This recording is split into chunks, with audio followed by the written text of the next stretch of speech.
Well, welcome back to What I Eat in a Day Wednesdays. Today I'm going to be showing you a recipe for these delicious chocolate chip cookies, even though they're point heavy, and also some gumbo for dinner. I also had breakfast and lunch, so let's get started. Breakfast these days, I find myself just enjoying having a protein coffee, sometimes with bacon and eggs, but for this morning, I just decided to have a protein coffee to keep my points light so I can enjoy that delicious cookie later.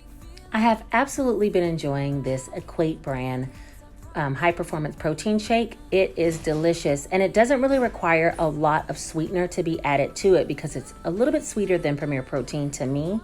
So I add about 8 ounces of Stout coffee and then the full container of the protein shake. And because I like my coffees just a little bit creamier than most, I add a small amount, about a tablespoon, of the Great Value brand sugar-free French vanilla creamer, and that does the trick. This whole coffee is only 3 points and it carries me throughout the day because of the protein. So for lunch, I've decided I was going to make a veggie wrap with a little bit of cheese and Philadelphia cream cheese spread in it. Now, I've really been trying to experiment with some meatless meals, and I don't know if you've ever tried any, but if you guys have any suggestions, please leave them down below because I'm really trying to work on eliminating some meat out of at least one meal in the day. You know what I mean? Just to make sure that I get my vegetables in, and this is one way to ensure that I get my leafy greens without even trying too hard.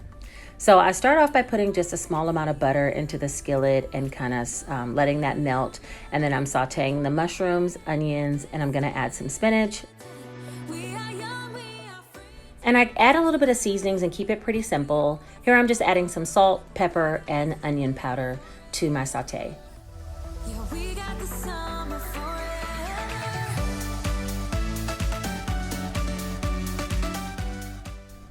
Now that the onions have begun to caramelize a little bit and the mushrooms look a little bit halfway done, then I go ahead and add some spinach, and it just cooks down a lot, so it looks like a large volume, but it's really not going to be.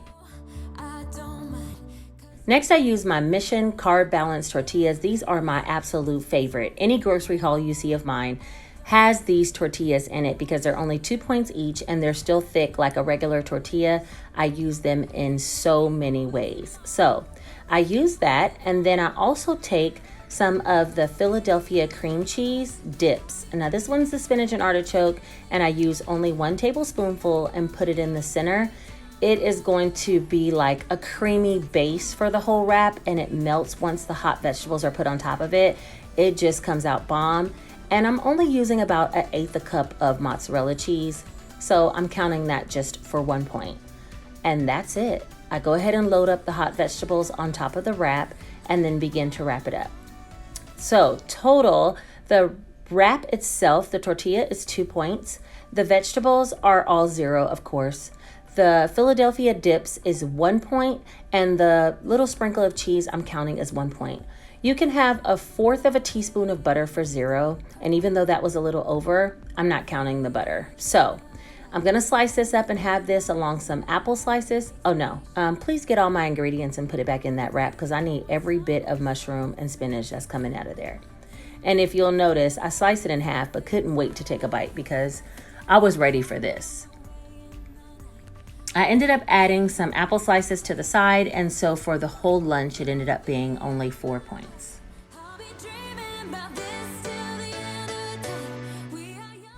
Now, I talked about this Philadelphia cream cheese spread and different ways that I use it in my September favorites video. So I'll go ahead and link that above so you can check out that video and see if there's some other finds you can use.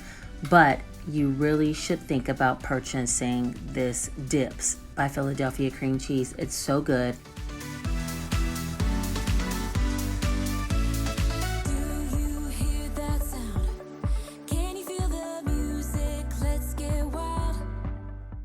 Well, on to dinner.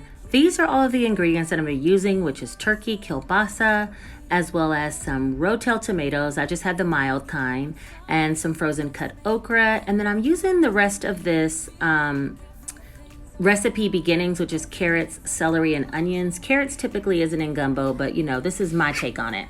As well as this gumbo base by Louisiana. I'm using the chicken breast from a rotisserie chicken and some chicken broth Great Value brand, which is 3 cups of that, and then some long grain rice.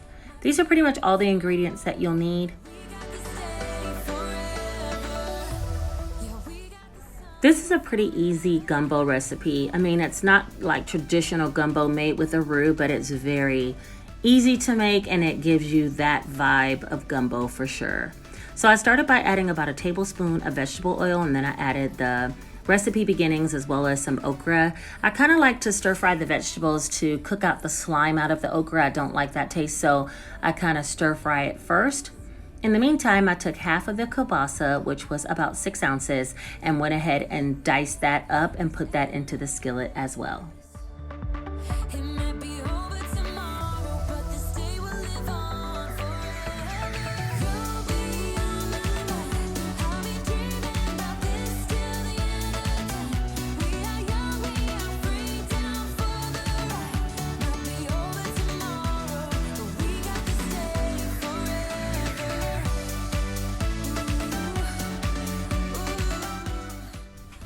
And now that I have all of the vegetables and the kielbasa sauteing, I just go ahead and take the chicken breast from the rotisserie chicken and take off the skin as well as the bones. And I take the time to stop and make a wish with the wishbone. I don't know if you guys do that or not, but I do. So I start by making a wish and then rough chop all the chicken breast and add that to the skillet as well.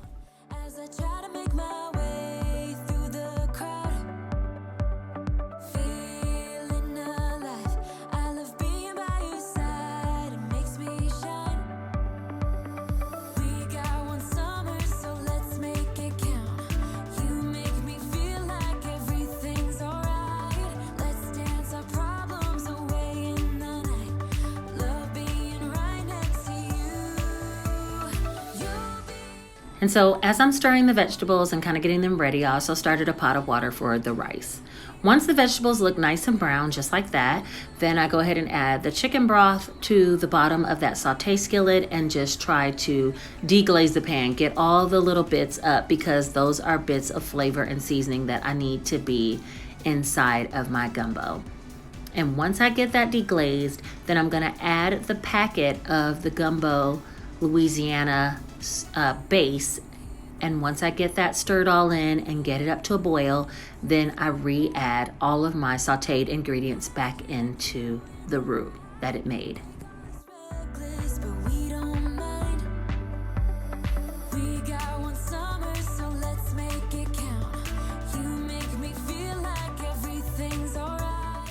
Now notice once it comes to a boil and once it cooks for a little while, it only takes about 10 or 15 minutes. It actually starts to darken in color, which is what you're looking for. That's when you know it's ready for you to consistently stir, but add all of your other ingredients back in, and it is gonna be perfect. Now I will say this Louisiana gumbo base, it already has plenty of seasoning and flavor, so there's no need to add any additional seasonings when you're making this. It will come out way too salty. I think next time also I would use the low sodium chicken broth just to make it a little less saltier than it came out even for me, but it is a definite addition to my kitchen. I will be making this gumbo quite a bit. I just added a side of canned green beans to complete the dinner, and when the white rice was done, I served it all up. So I added all the ingredients into the recipe builder, and for 1/4 of the total gumbo pot, it came out to be 5 points, which is a really low point dinner. I did add a half a cup of rice with mine, which made it a total of an 8-point dinner because the green beans were 0. Now, I didn't add a ton of the gravy. It just was a little bit too salty for me. But this, however, is my daughter's plate, and she loved the gravy. Even if it was a little bit salty, she added more rice and balanced it out. And so this is what it should be looking like. So if you've noticed, I've ate pretty much low points all day so that I can have one of these homemade chocolate chip and oatmeal cookies. And you start by grinding a half a cup of oats. I'm gonna put the exact recipe link down in the description box below, but basically you grind the oats really finely and then put them into a bowl. Next, you'll melt a whole cup of butter, which is 2 full sticks, because melted butter actually goes into this chocolate chip cookie recipe, which makes it so simple. I'll show you all the other ingredients next, but while I'm thinking about it, do you guys enjoy these type of what I eat in a day? Since I'm going to be doing what I eat in a day Wednesdays, do you prefer the ones that have more recipes built into them, or do you just like to clearly see what I'm eating for the day and not necessarily know how I prepare it? Leave me a message down or a comment down in the description that lets me know which one you prefer. Also, do you prefer more vlog style what I eat in a days, or just simply seeing the ingredients in the food that I'm eating? Because I kind of want to cater these what I eat in a day Wednesday videos so that they are, you know, most helpful and most entertaining for those that are watching. So let me know what you think, please. All right, so these are all the ingredients. Believe it or not, for these cookies, you need baking soda, lemon juice, of course, chocolate chips, walnuts, real vanilla, white sugar, brown sugar, and eggs, and then the melted butter. And all we're gonna do is simply combine, oh, and then you also need cinnamon and salt.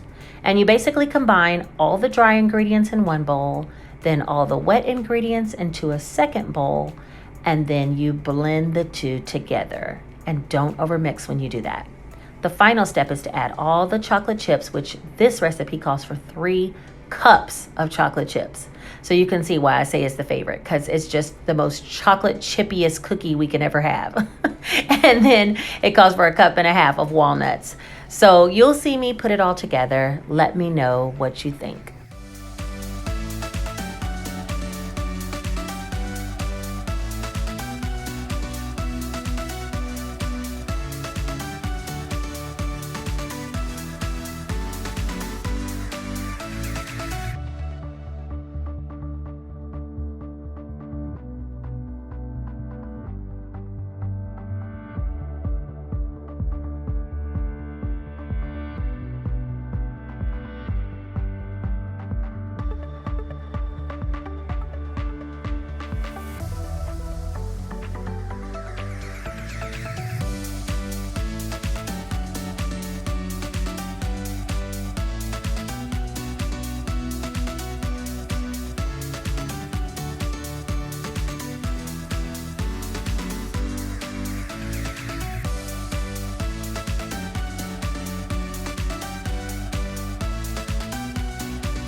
And once the cookie dough has been mixed, it needs to go into the refrigerator for 2 hours before you bake the batch. So I went ahead and put it in the refrigerator, and when it came out, it was a little more firm. I shaped it into these balls. My batch only made 30 cookies. I could have made them smaller and it would have been less points, but it turned out that one cookie was 12 points. And so I baked some for myself as well as packaged some for the physician, and this is what the cookies look like.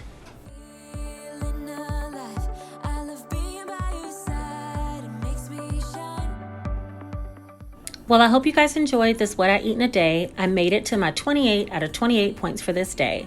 So don't forget to like, comment, and subscribe, and let me know what you think about the future What I Eat in a Day videos. You guys take care.